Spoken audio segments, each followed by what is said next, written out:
Hi friends, welcome to Samaiyal Thiruvizha. நம்ம channel தொடங்கி 100 subscribers நம்ம ரீச் பண்ணிட்டோங்க. நம்ம சேனல் சப்ஸ்கிரைப் பண்ணி எனக்கு சப்போர்ட் பண்ண எல்லா ஃப்ரெண்ட்ஸ் அண்ட் ஃபேமிலிக்கும் நான் இப்போ என்னோட நன்றியை தெரிவிச்சுக்கிறேன். ரொம்ப நன்றிங்க. இன்னைக்கு சமையல் திருவிழா சேனல்ல டொமேட்டோ கெச்சப் எப்படி செய்யலாம்ங்கறத பார்க்கலாம். இது செய்யறதுக்கு 1.5 கிலோ நல்ல பழுத்த நாட்டு தக்காளி எடுத்துக்கோங்க. நாட்டு தக்காளி நல்ல புளிப்பா இருக்குறதுனால நாட்டு தக்காளி நான் எடுத்துக்கிறேங்க.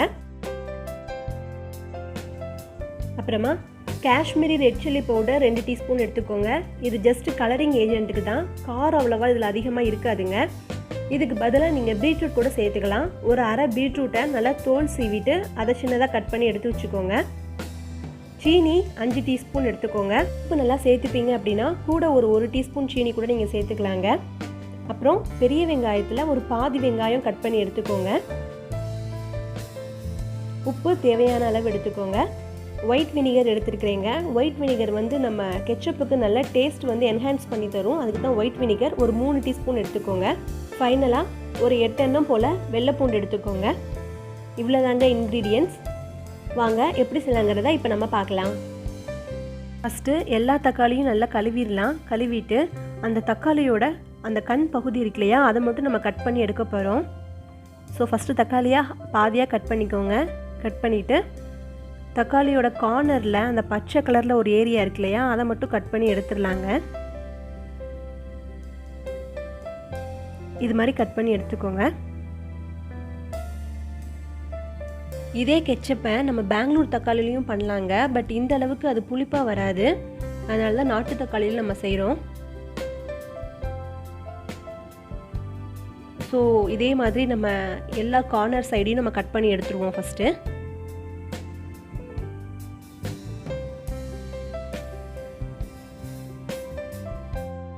பாருங்க, இப்போ நம்ம தக்காளி பழத்தோட அந்த கார்னர் பகுதி எல்லாத்தையும் நம்ம கட் பண்ணி எடுத்துட்டோங்க. இப்போ இதை நம்ம கட் பண்ணிடலாம். சும்மா பெரிய பெரிய பீஸாவே கட் பண்ணிக்கோங்க. ஏன்னா நம்ம வேக தான் வைக்க போகிறோம். அதனால பெரிய பெரிய பீஸாவே கட் பண்ணி எடுத்துடலாம். பாருங்க, எல்லாமே பெரிய பெரிய பீஸாக கட் பண்ணி எடுத்தாச்சு. கடாயிலையும் வேக வைக்கலாங்க. கடாயில் வேக வைக்கிறதா இருந்தால் 10 to 15 நிமிஷம் வேக வச்சுக்கோங்க.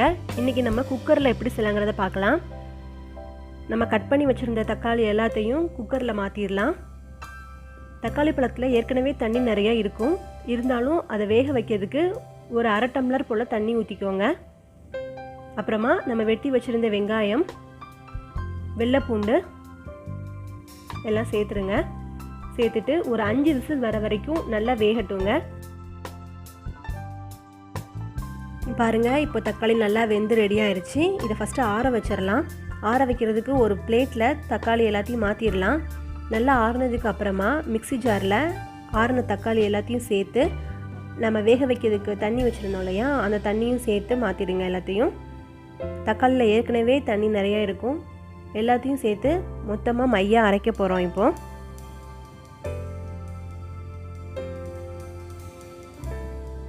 இப்போ பாருங்கள், தக்காளி நல்லா மையாக அரைச்சாச்சு.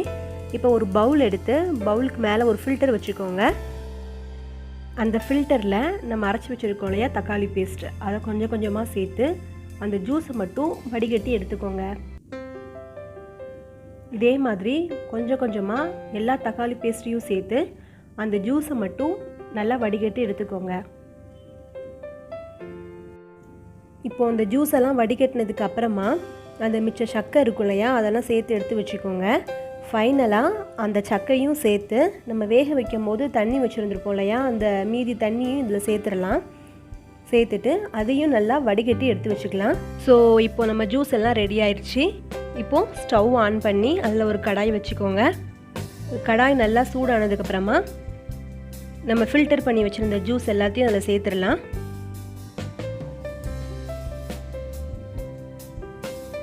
ஜூஸ் எல்லாம் சேர்த்ததுக்கப்புறமா நல்லா அது கொதிக்க ஆரம்பிச்சிடுங்க. நல்லா கொதி வந்ததுக்கு அப்புறமா வினிகரை ஃபஸ்ட்டு சேர்த்துடலாம். வினிகர் சேர்த்ததுக்கு அப்புறமா ஒரு 1 நிமிஷம் கழித்து சீனி சேர்த்துக்கலாம். உங்களுக்கு தக்காளி ரொம்ப புளிப்பாக இருந்துச்சுன்னா நீங்கள் கூட 1 ஸ்பூன் சீனி சேர்த்துக்கோங்க. சீனி சேர்த்ததும் அந்த ஜூஸில் இன்னும் கொஞ்சம் தண்ணி விடும். ஸோ அந்த தண்ணியில் நல்லா கொஞ்சம் கொதித்து வத்தட்டும். வத்துனதுக்கு அப்புறமா இதுக்கு தேவையான அளவு உப்பு சேர்த்துக்கோங்க. இப்போ இதில் காஷ்மீரி மிளகாத்தூள் சேர்த்துடலாம். மிளகாத்தூள் சேர்த்ததுக்கப்புறமா ஒரு தடவை எல்லாத்தையும் மிக்ஸ் பண்ணி விடுங்க. இப்போ பாருங்கள், இதில் உள்ள எக்ஸஸ் தண்ணி எல்லாம் போயிடுச்சு. நம்ம சாஸ் கன்சிஸ்டன்சிக்கு வந்துருச்சு. இதில் மசாலா ஸ்மெல்லும் இப்போ இல்லை. ஸோ இதை செக் பண்ணி பார்த்துடலாம். அதுக்கு ஒரு பிளேட்டில் இப்போ ரெடி பண்ண டொமேட்டோ சாஸ் எடுத்து ஒரு கோடு மாதிரி வச்சு பார்த்தீங்கன்னா அதில் தண்ணி வரக்கூடாது. தண்ணி இல்லை அப்படின்னா நம்ம டொமேட்டோ சாஸ் ரெடி ஆயிடுச்சு. அவ்வளோதாங்க. இது நல்லா ஆறுனதுக்கப்புறமா நீங்கள் ஒரு கிளாஸ் கண்டெய்னரில் ஸ்டோர் பண்ணி வச்சுக்கோங்க. 10லேருந்து 12 நாள் நல்லா யூஸ் பண்ணிக்கலாம். இந்த ரெசிபி உங்களுக்கு பிடிச்சிருந்துச்சுன்னா சமையல் திருவிழா சேனலை சப்ஸ்கிரைப் பண்ணுங்கள். தேங்க்யூ.